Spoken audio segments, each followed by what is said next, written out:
The night sky above the North American Defense Command was clear and peaceful.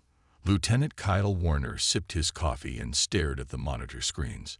Night shifts were usually boring, but Kyle didn't mind. At age 28, he was proud to serve in Earth's United Defense Forces. It was 2087. Humans had spread across the solar system, with colonies on Mars and mining stations near Jupiter. Earth itself had changed too. After years of wars and climate disasters, countries had joined together under the United Earth Government.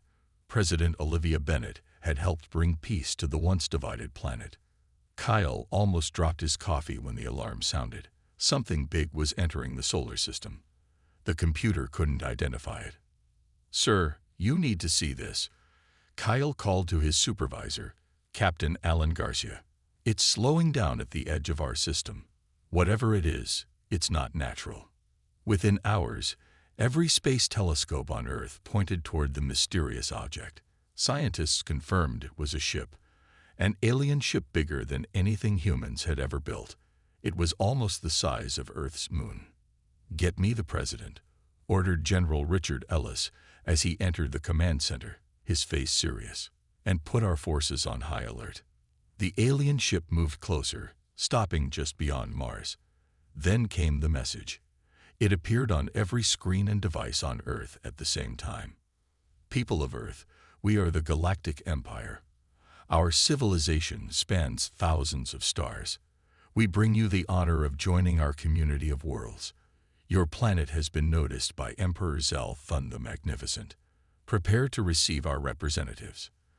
For 3 days, the world went crazy. Some people celebrated, thinking humanity would finally learn advanced alien science. Others stockpiled food and weapons, fearing invasion. Religious leaders claimed the aliens were either angels or demons. President Bennett tried to keep everyone calm. "We will meet these visitors with open minds, but also caution," she said in her address to Earth's 10 billion citizens. "Humanity stands united in this historic moment." The Galactic ship sent a smaller vessel to Earth. It landed on the special platform built quickly outside Washington. Ambassador Henry Mitchell led the greeting party. As head of Earth's diplomatic corps, the 52-year-old had handled many tough negotiations between countries. But never aliens. The ship's door opened, releasing strange-smelling steam. 3 tall figures stepped out. They had blue-gray skin and 4 arms each. Their eyes were large and completely black. "I am High Admiral Zexcare of the Voidborn dynasty," the tallest alien said in perfect English. "You may consider me the voice of the Emperor in this sector." The meeting seemed friendly at first. Admiral Zexcare invited Ambassador Mitchell and 5 other humans to visit their mothership, the Celestial Dominion. But aboard the massive alien vessel, Mitchell quickly realized the truth. The Empire wasn't offering friendship. They expected Earth to serve them. "Your species has potential," Admiral Zexcare said, showing too many sharp teeth in what might have been a smile. "In 1,000 years, if you prove useful, you might earn a small voice in our Senate." Mitchell kept his face neutral, but inside he felt cold fear. The Admiral showed them maps of the Empire, hundreds of worlds across several galaxy arms. He explained how Earth would fit in their system. At the very bottom, "New species provide resources and labor," Zexcare said casually. "It is the natural order." When Mitchell asked about other options, the Admiral's face hardened. "There are no options, Ambassador. Only acceptance. The Empire has never been denied." As their shuttle returned to Earth, Mitchell prepared his report for President Bennett. Humanity faced its greatest challenge. They needed to decide: submit to alien rule or somehow stand against the most powerful force humans had ever encountered. The alien ships arrived without warning. Sleek black vessels that looked like giant insects landed in 20 different places across Earth. From each ship came teams of aliens in shiny suits that glowed with blue light. Admiral Zexcare called them assessment teams. They were there to decide how useful Earth would be to the Empire. Dr. Samantha Daniels watched the aliens set up their equipment in the Amazon rainforest. At 34, Sam was Earth's best scientist for studying alien life. President Bennett had personally asked her to work with the Imperial team. "Please explain what you're doing," Sam asked the alien leader, a tall, thin creature called Science Director Molteth. The alien didn't look up from its scanning device. "Cataloging genetic resources," it said in a flat voice. "Your planet has an inefficient ecosystem. Too many unnecessary species." Sam felt her heart beat faster. "What do you mean by unnecessary?" Molteth finally looked at her. Its eyes were like black marbles with tiny red dots in the center. "Species with no economic value will be removed. We will replace them with productive imperial flora and fauna. Standard procedure." The alien pointed at a beautiful blue butterfly. "This serves no purpose. It will be eliminated." Sam struggled to keep her voice calm. "These species are part of a balanced ecosystem that took millions of years to develop." "Inefficient development," Molteth replied. "Imperial bioengineers will improve it. You should be grateful." Across the world, similar scenes played out. In Colorado, Major Frank Russo hiked up a mountain with 4 Imperial military officers. The aliens moved gracefully despite the thin air. They carried devices that mapped everything around them. "This area will make an excellent training ground," said Commander Vexilon, the lead alien officer. "We will remove these mountains to create a flat space for our battle cruisers." Frank stopped walking. "These mountains are national treasures. People have protected them for centuries." The alien made a strange sound that might have been laughter. "Your weapons are toys to us. Your armies are children playing games." He pointed to Frank's rifle. "That couldn't even damage our personal shields." Frank said nothing, but his hands tightened on his gun. In New York, the United Nations building was filled with world leaders. They had gathered to hear the Empire's plans for Earth.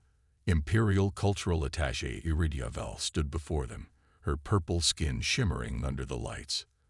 "The integration will be gradual," she explained, showing holographic images above her head. "First, all humans will learn Imperial Standard Language. Your own languages will be permitted in homes for the first generation only." The room grew tense. President Bennett spoke up. "And our governments. Each continent will have an Imperial governor," Iridia Vel said. "Local human leaders may serve as assistants if they prove cooperative." "And our cultures, our religions, our history?" asked the representative from Nigeria. The alien smiled. It wasn't a warm smile. "Your cultural items of value will be preserved in Imperial museums," she said. "The best examples of your art and literature will be saved for Imperial scholars to study. As for religions," she paused, "such primitive beliefs cause social disruption and will be phased out." After the meeting, President Bennett called an emergency video conference with her top advisors. Dr. Daniels reported what she had learned about the Empire's plans for Earth's ecosystem. Major Russo described their military intentions. Both looked worried. "They don't see us as partners," Bennett said, her face grim on the screens around the world. "They see us as resources to be used. We need options, any options, before they take our planet from us." President Bennett looked tired. For 3 days straight, she had been locked in meetings with world leaders in a secret bunker deep under the Rocky Mountains. The room was simple, just a large round table with screens on the walls showing maps and data about the alien ships. "We need to decide now," she said, rubbing her eyes. "The Empire expects our answer tomorrow." The Chinese premier spoke first. "Their technology is too advanced. We have no choice but to accept their terms and hope for better treatment." "And become slaves." The Russian president slammed his fist on the table. "We should fight, even if we lose." "Fighting would be suicide," said the Indian Prime Minister quietly. "Their ships could destroy our cities in minutes." The debate went on for hours. Some wanted to surrender. Others wanted to fight. No one had a good solution. Then Colonel Patricia Alvarez asked to speak. She was a small woman with short gray hair and serious eyes. For 15 years, she had led Earth's secret weapons research team. "There might be a third option," she said. The room went silent. Colonel Alvarez pressed a button, and the wall screen showed a strange-looking device. "This is a quantum displacement weapon. We've been developing it in secret for 20 years. "What does it do?" asked President Bennett. "It shifts matter between different dimensions," Alvarez explained in simple terms. "In tests, it can make objects temporarily vanish or disable complex systems without destroying them." "Does it work against alien technology?" the Japanese representative asked. "We don't know," Alvarez admitted. "We've never tested it against their shields. But it works on principles completely different from our regular weapons. The aliens might not be prepared for it." "Why haven't we heard about this before?" demanded the Brazilian president. "Because it's dangerous," Alvarez said. "We never deployed it because we worried about the ethical problems. What happens to matter shifted between dimensions. Could it harm the fabric of reality? But right now, we need every option." President Bennett stood up. Her face showed new determination. "How quickly can these weapons be ready?" "We have 10 prototypes already. We could build 50 more in a week if every nation helps." The room buzzed with new energy. For the first time in days, there was hope. "Even with these weapons, we're taking a huge risk," warned the British Prime Minister. "If they don't work, the Empire will destroy us for resisting." President Bennett nodded. "That's why we need to vote. This must be humanity's decision, not just mine." They voted. The result was unanimous. Earth would reject the Empire. The next day, Ambassador Mitchell returned to the Celestial Dominion. Admiral Zexker waited in a grand room with walls that seemed to shift colors. 6 other alien officials stood beside him. Mitchell spoke clearly and firmly. "The United Earth government has considered your offer. Our answer is no. We reject imperial authority. We demand that all imperial forces leave our solar system immediately." The room grew completely silent. The aliens stared at Mitchell like he had grown a second head. Admiral Zexker finally spoke, his voice filled with disbelief. "No species has ever rejected imperial protection. Your defiance is noted, but meaningless. We will proceed with integration as planned." Mitchell stood tall, looking the alien directly in its black eyes. "Then you should understand our position clearly, Admiral. Earth bans the Galactic Empire. You are not welcome here." As Mitchell's shuttle returned to Earth, Colonel Alvarez's team worked day and night, preparing the quantum weapons. No one knew if they would work, but for the first time in history, all of humanity stood united against a common threat. Earth was going to fight back. The sky over Mars flashed with a blinding light. A beam of energy shot from the Celestial Dominion toward one of Mars' small moons, Phobos. The moon exploded into millions of pieces. Some chunks hit the Mars colony, breaking through domes and walls. 17 people died in minutes. On Earth, everyone watched in horror on their screens. Admiral Zexker's face appeared on every device, his black eyes showing no emotion. "This was merely a fraction of our capability," he said coldly. "The next demonstration will target your lunar colonies. After that, we will select a small, uninhabited continent on Earth. Reconsider your position within the next planetary rotation." In the Pentagon Command Center, President Bennett's face was pale but determined. General Nathan Howard showed her the latest reports. "Our regular weapons can't touch their ships," he said. "Their shields are too strong." "What about Colonel Alvarez's quantum weapons?" Bennett asked. "We've mounted them on satellites, but we don't know if they'll work." Dr. Samantha Daniels rushed into the room, out of breath. She had been working nonstop since returning from the Amazon. Her lab coat was wrinkled, and her eyes were red from lack of sleep. "Madam President, I found something," she said, placing a tablet on the table. "Look at these scans of the alien biology." On the screen were detailed images of alien cells and brain patterns. Everyone leaned closer. "What are we looking at?" Bennett asked. "Their nervous systems," Daniels explained excitedly. All Empire species share a similar neural structure. It's completely different from Earth life, and it's highly sensitive to specific quantum frequencies. Colonel Alvarez's eyes widened. The same frequencies our weapons use. Exactly, Daniels nodded. Their technology might be immune to our regular weapons, but their bodies aren't protected against quantum effects. We could disable their entire crew without destroying their ships.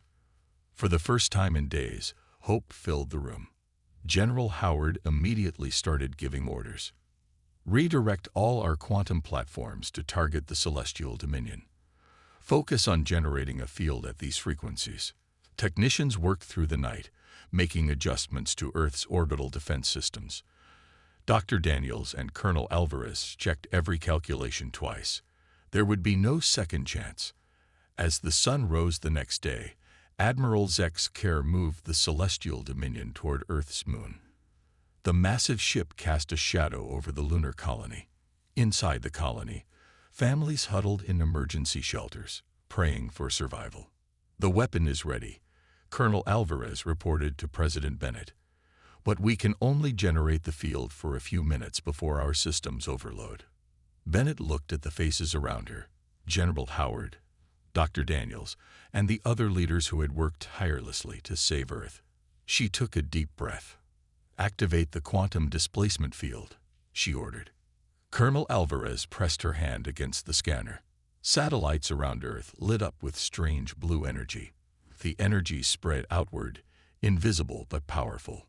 On the Celestial Dominion's bridge, Admiral Zek's care prepared to fire the ship's main weapon at the lunar colony. Suddenly, he felt strange. His forearms tingled. His vision blurred. Around him, other aliens dropped to the floor.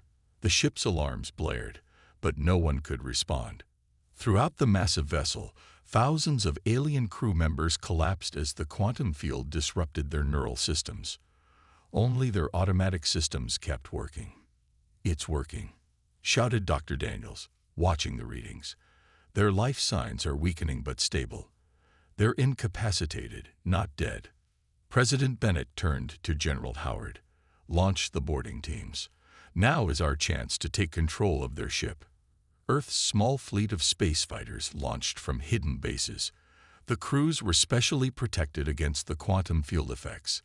They headed toward the defenseless Celestial Dominion, ready to board the most powerful ship in the galaxy. Major Frank Rousseau sat in the lead boarding ship, checking his gear one last time. His team of 20 elite soldiers looked nervous but ready. They had trained for space missions, but never for boarding an alien battleship.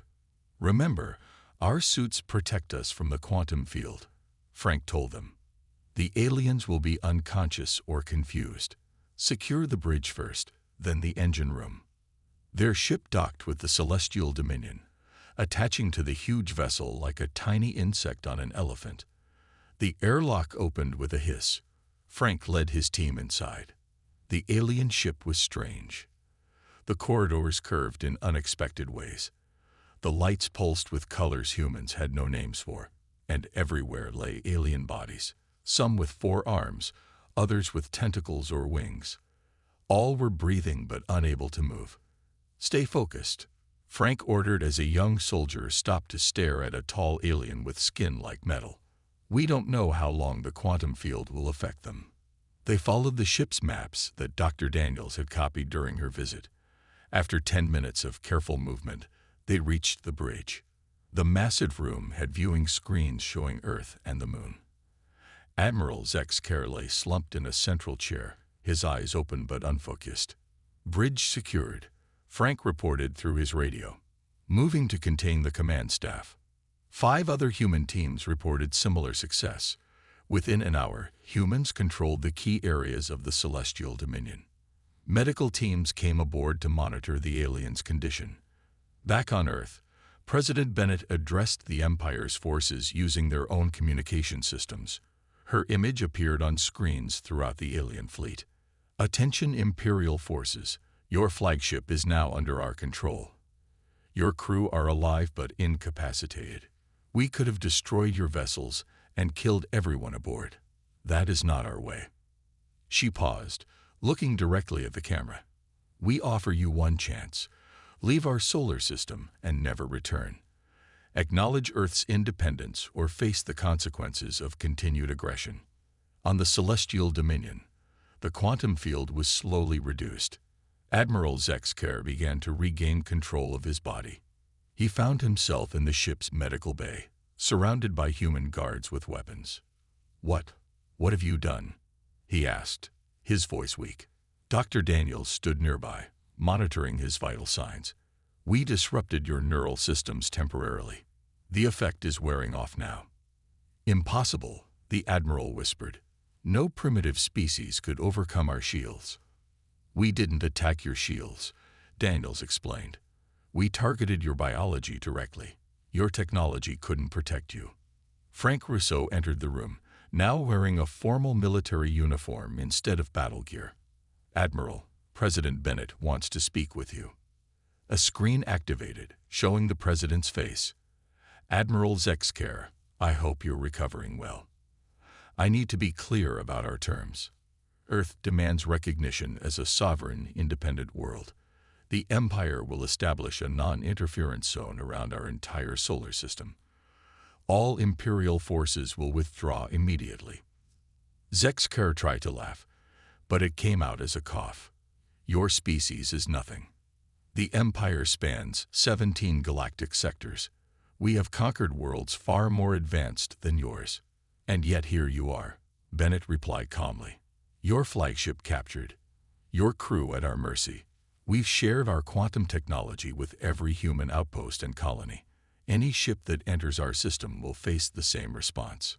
To prove her point, Colonel Alvarez entered the room, carrying a small device. "We've installed a modified quantum generator on your ship," she explained to the Admiral. "If the Celestial Dominion ever returns to our system, it will activate automatically." The Admiral's black eyes widened. For the first time, the humans saw fear in them. "You leave us no choice," he said quietly. Within hours, the Imperial fleet began moving away from Earth, retreating beyond the edge of the solar system. Humans cheered worldwide as news spread of their victory. Earth had won its freedom. Admiral Zexker woke up in a strange room. The walls were white, and the bed was too small for his tall body. It took him a moment to realize where he was. A human medical facility. 2 human guards stood by the door, watching him carefully. His head still hurt from the effects of the quantum field. The door opened, and President Bennett walked in. She was shorter than he expected, but her eyes showed strength and determination. "Admiral," she said with a small nod, "I trust you're feeling better." "Where am I?" he demanded, trying to sound commanding despite his weakness. "You're in our main hospital in Geneva," Bennett explained. "We brought you here to discuss the terms of the Empire's withdrawal." Zexker tried to sit up straighter. "The Empire does not negotiate with lesser species." Bennett smiled slightly. "Yet here we are. Your flagship is under our control. Your fleet is waiting at the edge of our system for orders. And you," she paused, "are our guest until we reach an agreement." She handed him a tablet showing images of the Celestial Dominion. Human technicians were studying its systems. Earth ships patrolled around it. "We've sent evidence of your capture to your fleet," Bennett continued. "We've also shared our quantum technology with every human settlement in the solar system. Any further aggression will meet the same response." For the first time in his long life, Admiral Zexker felt true defeat. He had served the Empire for 200 years and had never failed a mission. Until now. "What are your terms?" he asked quietly. "The Empire will acknowledge Earth's complete independence. All Imperial forces will leave our solar system immediately, and you will establish a non-interference zone covering our entire system." "Impossible," the Admiral sputtered, his skin changing colors in anger. "The Empire stretches across 17 galactic sectors. We have conquered species far more advanced than yours. The Emperor will send 1,000 ships to punish your rebellion, and those ships will face the same fate as yours," Bennett replied calmly. "Admiral, ask yourself, is Earth worth the cost? We don't want your territory or resources. We simply want to be left alone." The Admiral stared at her, searching for weakness. He found none. Colonel Alvarez entered the room, carrying a small silver device. "This is a modified quantum displacement generator," she explained.